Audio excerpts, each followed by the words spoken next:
아침 햇살이 거대한 유리창을 뚫고 들어왔는데 20층 회의실 분위기는 전혀 따뜻하지 않았어요. 길쭉한 테이블 위에 서류철들이 가지런히 놓여있고 노트북 불빛이 차갑게 번지고 있었거든요. 임원들은 다들 모니터랑 자료만 쳐다보고 있었는데 사실 아무도 화면을 제대로 읽지 못하고 있었어요. 모두의 시선이 중앙상석에 앉은 사람 하나에게 집중되어 있었거든요. 박진석 회장이었어요. 그 사람 얼굴이 돌처럼 굳어 있었는데 이런 돌 같은 침묵이 때로는 폭풍보다 더 무서운 법이에요. 보고 시작해. 낮고 무거운 목소리가 회의실 공기를 가르며 떨어졌어요. 재무팀장이 떨리는 목소리로 분기 실적을 설명하기 시작했어요. 목소리는 조심스럽고 페이지 넘기는 소리조차 엄청 크게 들렸거든요. 그런데 갑자기 화면 속 숫자 하나가 눈에 들어왔어요. 작은 실수였지만 치명적인 오류였던 거죠. 그 순간 박진석의 눈썹이 미세하게 꿈틀거렸어요. 그리고 그의 시선이 곧장 오른쪽으로 테이블에 앉은 박 본부장을 향했어요. 성재는 자세를 고추 세웠어요. 눈빛은 침착한 척했지만 속으로는 불길한 예감이 파도처럼 밀려오고 있었거든요. 박 본부장. 짧은 호명이었어요. 그런데 압력이 실린 그 한마디가 테이블 위를 울렸어요. 네, 회장님. 이 자료 박 본부장이 최종 검토한 거 맞나요? 네, 최종 결제 전에 확인했습니다. 그때 정적이 흘렀어요. 박진석은 느릿하게 노트북을 닫았어요. 철컥. 그 소리가 마치 총성 같았어요. 회의실 안 공기가 찢기듯 갈라졌거든요. 내가 본 게 이거냐? 박진석의 목소리가 낮아질수록 임원들의 등골이 더 서늘해졌어요. 숫자 하나 제대로 못 잡으면서 회사 경영을 입에 올려. 내가 내 아들이 맞긴 하냐? 정말 숨소리 하나 들리지 않았어요. 누군가는 펜을 쥔 손을 덜덜 떨고 있었고 누군가는 노트북 화면만 멍하니 바라보고 있었거든요.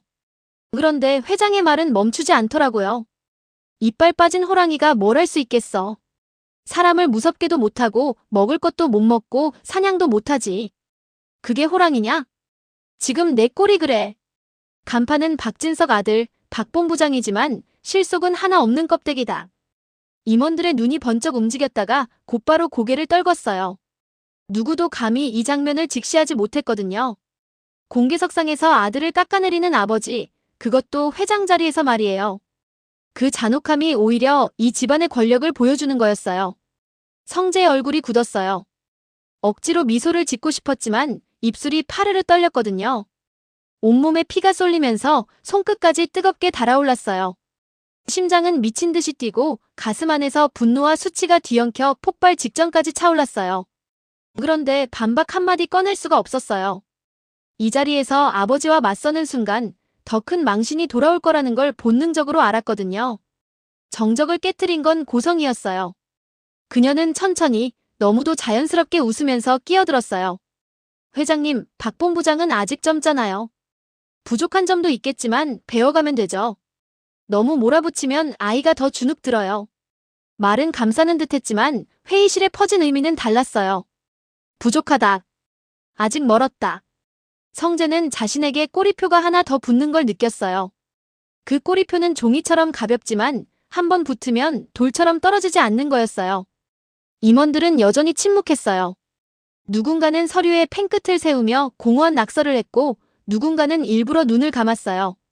이 순간만큼은 누구도 박 본부장의 편에 서려 하지 않았거든요. 그게 권력의 무게였어요. 박진석은 다시 서류를 들어올리며 단호하게 말했어요. 경영은 장난이 아니다.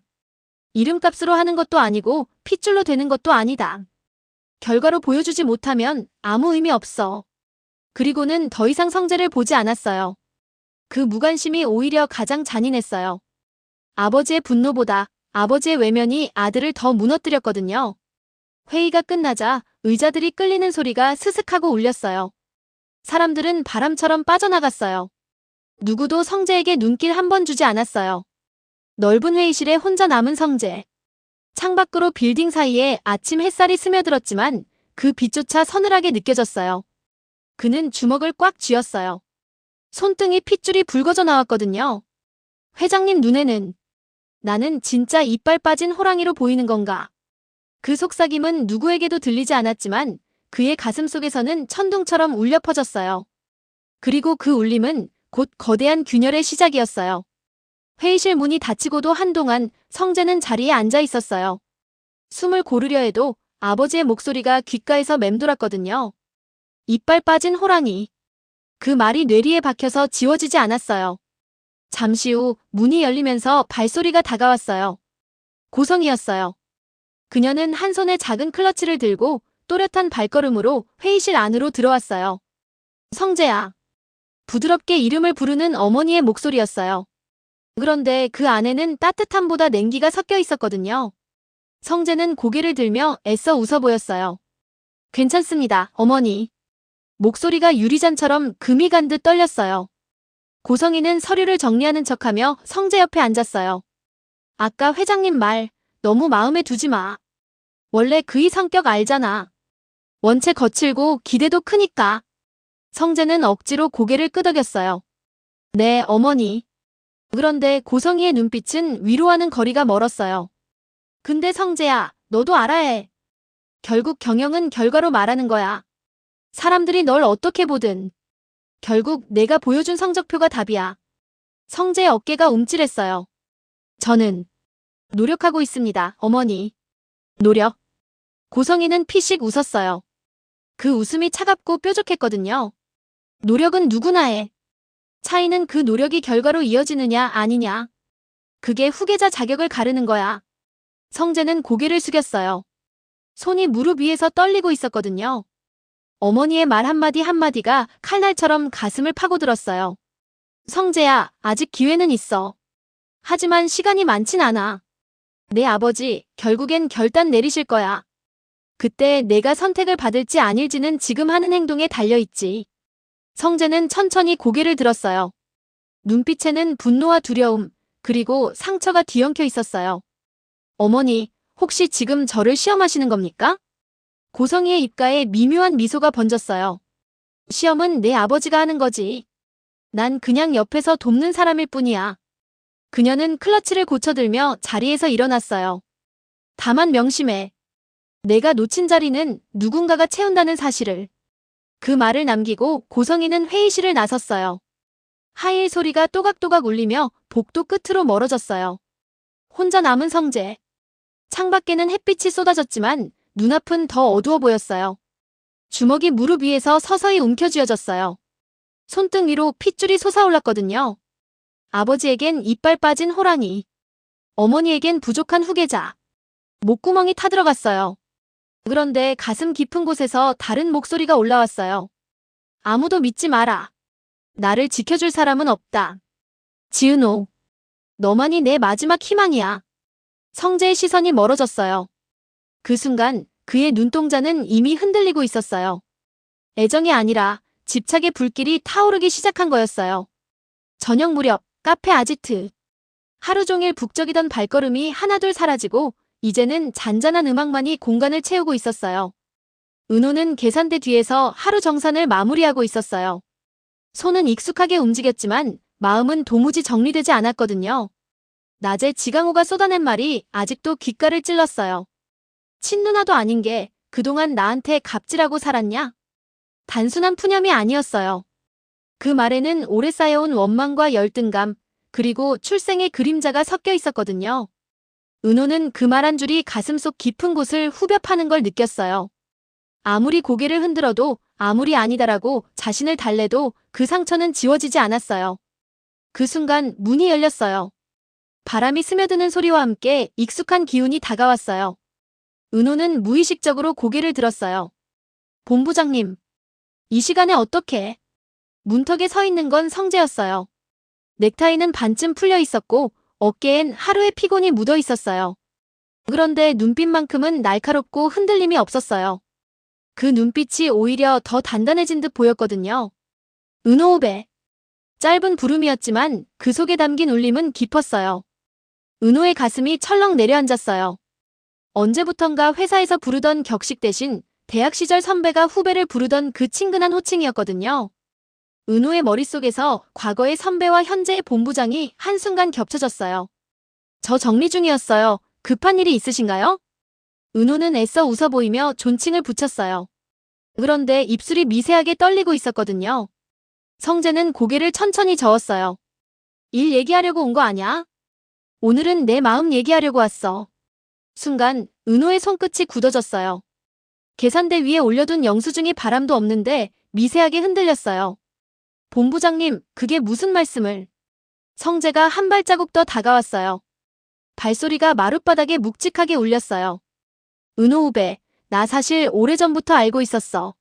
내가 어떤 마음으로 살아왔는지, 어떤 눈빛으로 지역을 바라봤는지. 근데 이제는 더는 외면 못하겠더라.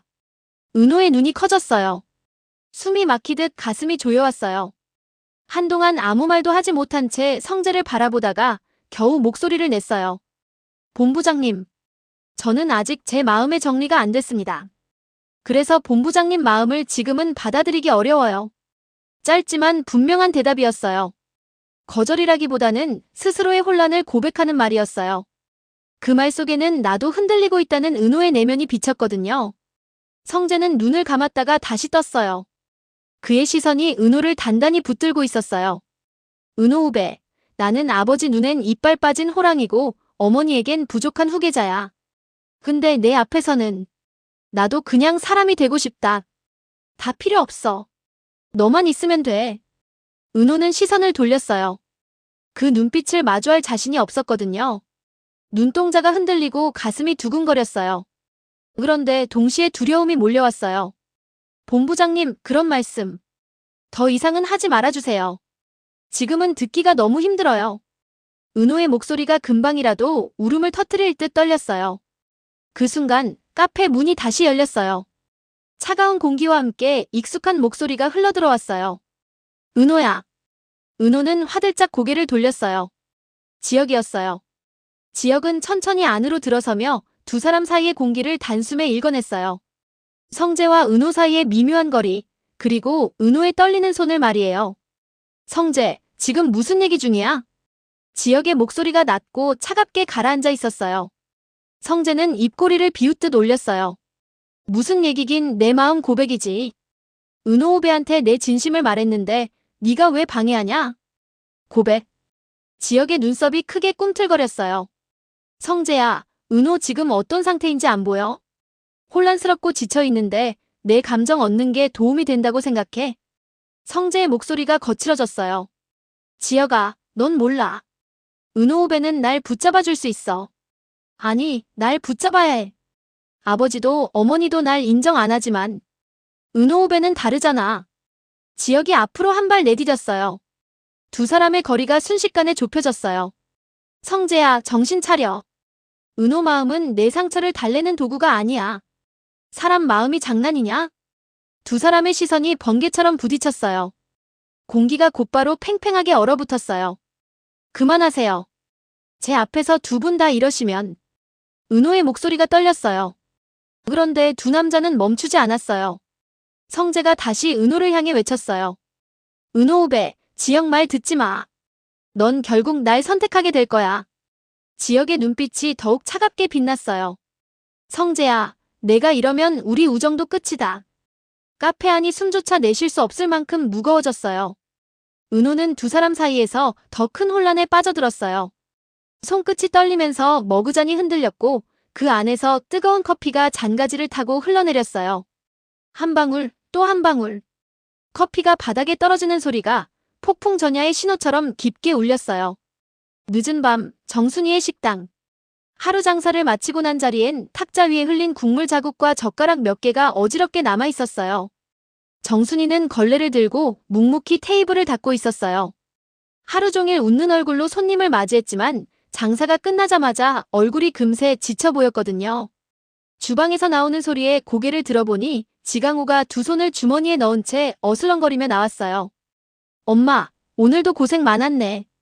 말은 그렇게 했지만 목소리에는 늘 그랬듯 비아냥이 묻어 있었어요. 정순이는 대꾸하지 않고 탁자를 닦았어요. 그러자 지강호가 의자에 털썩 앉아 발을 꼬며 말했어요. 근데 엄마, 누나는 뭐하고 있어? 낮에도 보니까 멍하니 앉아있던데. 그게 다 누나 탓 아냐? 친동생도 아닌 나한테 갑질하고 살았으니까 벌 받는 거지. 순이의 손이 멈췄어요.